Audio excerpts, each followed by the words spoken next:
जी नमस्कार, मैं हूं राज पाठक और आप देख रहे हैं बुलेट न्यूज टीवी। देखिए, आज जो हम चर्चा करने वाले हैं वो चर्चा विधानसभा वार करेंगे और उसमें जो नाम सामने आता है वो है बिहार के औरंगाबाद जिले का गो विधानसभा सीट। गो विधानसभा सीट इस वक्त बड़ा दिलचस्प सीट बन चुका है, जहां पर अब आमने सामने की लड़ाई है। एक तरफ महागठबंधन के उम्मीदवार हैं तो दूसरी तरफ एनडीए के उम्मीदवार हैं। कहानी बहुत चेंज हुई है वहां पर, लेकिन अब जातीय समीकरण को समझेंगे, समझने की कोशिश करेंगे कि ये जो लड़ाई है ये लड़ाई 2020 से कितना अलग है।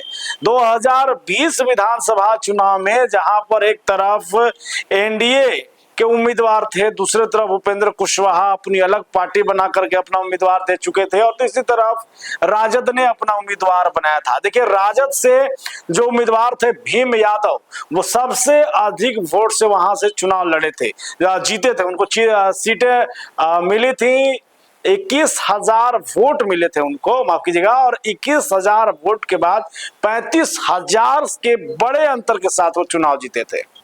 वहां से उम्मीदवार कौन थे? वहां से उम्मीदवार थे डॉक्टर रणविजय कुमार, जो वर्तमान में 2025 में भाजपा से उम्मीदवार है। वहीं पर 2020 में मनोज कुमार शर्मा जो है वो 2020 में बीजेपी के उम्मीदवार थे। दोनों चुनाव लड़ते हैं और दोनों 41,000 और 45,000 के बीच में रह जाते हैं और वहां से राजद के उम्मीदवार भीम कुमार यादव जो हैं वो 81,000 से अधिक वोट ला करके चुनाव जीतते हैं। और ये आंकड़ा जो है ये औरंगाबाद जिले के सभी विधानसभा सीटों से सबसे ज्यादा होता है। लेकिन अब 2025 विधानसभा का समय आ चुका है। यहाँ पर अब आमने सामने की लड़ाई है। एक तरफ जहां भाजपा ने डॉक्टर मनोज शर्मा को उम्मीदवार बनाया था, उनको हटा दिया गया, वहां से डॉक्टर रणविजय कुमार को उम्मीदवार बनाया गया है। वहीं पर दूसरी तरफ भीम यादव का टिकट काट करके, सिटिंग विधायक का टिकट काट के राजद ने जो है जिलाध्यक्ष, राजद के जो जिलाध्यक्ष हैं अमरेंद्र कुशवाहा, उनको वहां से अपना उम्मीदवार बनाया है। अब लड़ाई फ्रेश चेहरे के साथ सामने है। हालांकि रणविजय कुमार जो हैं वो नए चेहरे नहीं हैं, पुराने चेहरे हैं, पुराने नेता हैं, कई बार 2 बार विधायक भी रहे हैं वो।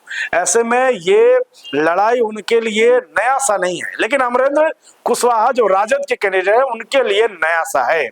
कई लोगों की अगर माने तो लोगों का कहना है कि राजद ने ऐन मौके पर जिस तरीके से सीटों में अदला बदली किया, देखिए राजद ने लटकाए रखा, समय गुजारते हुए, आगे बढ़ते हुए उन्होंने ऐन मौके पर जाकर के भीम यादव का टिकट काटा और काटने के बाद अमरेंद्र कुशवाहा को जिम्मेवारी सौंप दी गई। यानी कि अब एक कुशवाहा वोट बैंक को साधने की कोशिश राजद की रही कि एमवाई समीकरण तो हमारे साथ रहता है, कुशवाहा वोट बैंक हमें चाहिए।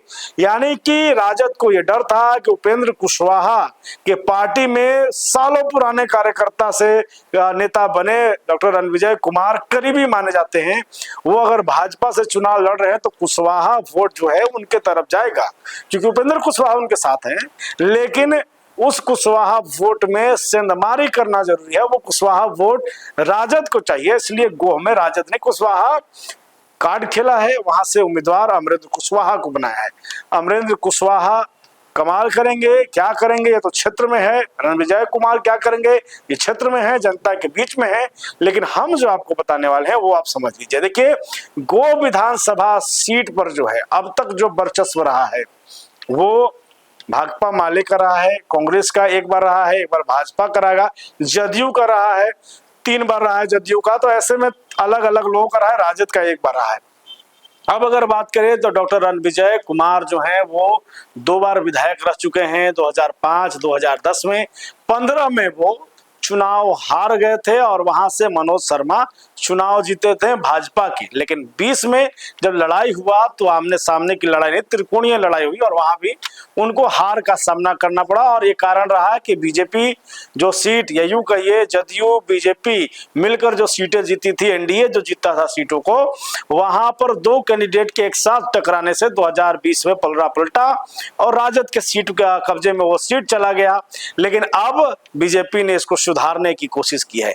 मनोज शर्मा जो वहां से विधायक रहे हैं गो विधानसभा से और पिछले बार हार गए थे, उनको अरवल में शिफ्ट किया गया और वहां पर दूसरे नंबर पर रहने वाले, तीसरे नंबर पर माफ कीजिए, रहने वाले रणविजय कुमार को भाजपा ने अपनी पार्टी में शामिल कराया और उसके बाद उन्हें उम्मीदवार बना दिया। मतलब कि एक बड़ा वोट बैंक, भूमिहार समाज का वोट बैंक जो है वो बटे नहीं, भाजपा ने इसकी तैयारी की है। एक तरफ जहां कुशवाहा वोट बैंक कटे नहीं, इसकी तैयारी राजद ने की है।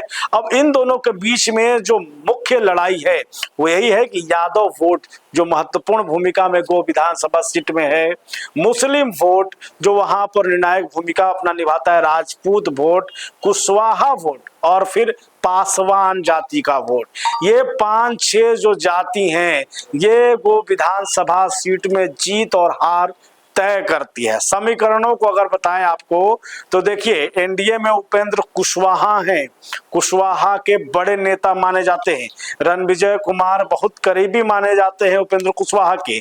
ऐसे में अगर गो विधानसभा सीट में प्रभाव दिखेगा तो फिर उपेंद्र कुशवाहा को देखते हुए कुशवाहा वोटों का टर्नअप होना, यानी कि उपेंद्र कुशवाहा के साथ आना दिख रहा है। ऐसे में लड़ाई आसान दिख रहा है। दूसरी तरफ जो पासवान जाति हैं उनके लिए खुद चिराग पासवान है, चिराग पासवान का अपना एक वोट है, अपनी एक लोकप्रियता है, वो भी एनडीए का हिस्सा है।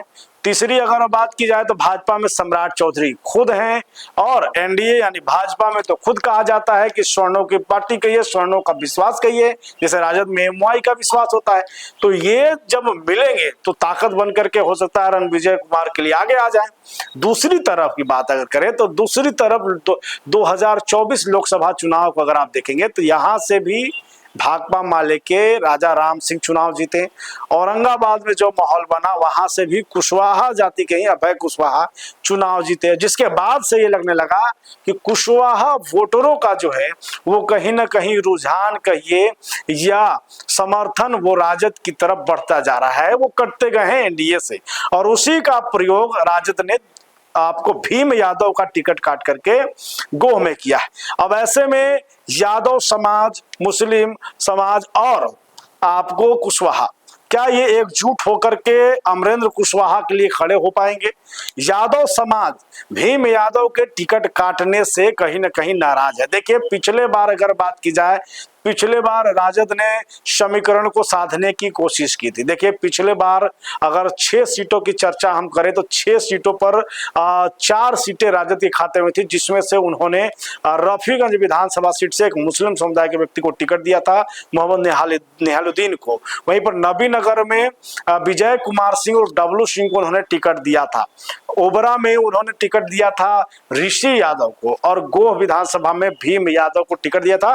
भीम यादव यादव समाज के बड़े नेता माने जाते हैं, उनका एक अपना वर्चस्व है और राजद में पुराने कार्यकर्ता के तौर पर वो जुड़े हुए भी थे। ऐसे में इन चारों के समीकरण से महागठबंधन यहाँ पर 4 सीट निकाल पाई थी, लेकिन इस बार तेजस्वी ने प्रयोग किया है। तेजस्वी ने नबीनगर में अति पिछड़ा समाज के लड़के को टिकट दिया है, उम्मीदवार बनाया है, वो अमोद चंद्रवंशी हैं। मुस्लिम समुदाय को गोह में देती थी, उसी तरीके से वो देते रहे हैं। तो माफ कीजिएगा, रफीगंज में मुस्लिम समुदाय को ही उन्होंने दिया है। ओबरा में ऋषि यादव को दोबारा मौका दिया गया है और भीम यादव का टिकट काटा गया है। कई लोगों का मानना है कि ऋषि यादव भले ही यादव समाज से हैं, लेकिन यादव समाज के बड़े नेता के तौर पर अगर इस क्षेत्र में देखा जाए तो भीम यादव का नाम आता है, उनका प्रभाव दिखता है। इसी कारण गो से नाम काटना अचानक से, इससे कई यादव समाज के जो लोग हैं वो नाराज भी चल रहे हैं। अब तेजस्वी यादव आएंगे, मनाने की कोशिश करेंगे, उसका कितना प्रभाव होगा ये देखना होगा। लेकिन अब कुशवाहा समाज हो, यादव समाज हो या मुस्लिम समुदाय हो, ये तीनों मिल जाते हैं तो समीकरण बढ़ेगा और लड़ाई और जो है जबरदस्त होता दिखेगा। ऐसे में अब शीर्ष नेतृत्व किस भूमिका में गोह में आता है, वो विधानसभा में अपना रणनीति बनाता है, ये तो देखना होगा। फिलहाल जो जातीय समीकरण है उसमें दोनों आमने सामने हैं, टक्कर दिख रहा है दोनों में। रणविजय शर्मा चूंकि एक्सपीरियंस आदमी है, चुनाव लड़ चुके हैं, जीते भी हैं, तो उनके लिए आसान है, थोड़ा आसान लग रहा है। लेकिन अमरेंद्र कुशवाहा के लिए सब कुछ नया है, कितना लड़ते हैं, कितना फाइट करते हैं और कैसे जीतते हैं, ये देखना होगा। फिलहाल इतना ही। आप कमेंट कर बताएं कि क्या गो विधानसभा में यादव समाज अमरेंद्र कुशवाहा का साथ देगा या फिर नहीं। बने रहिए, देखते रहिए बुलेट न्यूज़ टीवी।